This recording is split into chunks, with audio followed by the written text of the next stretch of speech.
Welcome guys, in this video I am with Yamaha TW E3A earbuds and I'm going to show you how you can perform hard reset. Okay, so first of all you have to be sure that they are turned off. When you click once on the button, as you can see it's not blinking, it's not activate. It means that our device is shut down.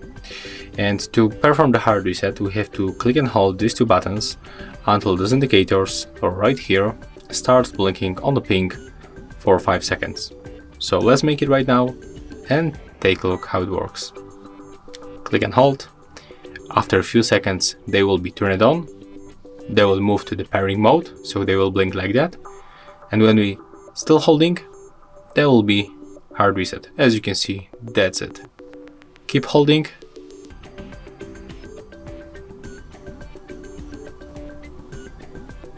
And right now we can release both buttons. They are turned off, and we simply restore the default settings.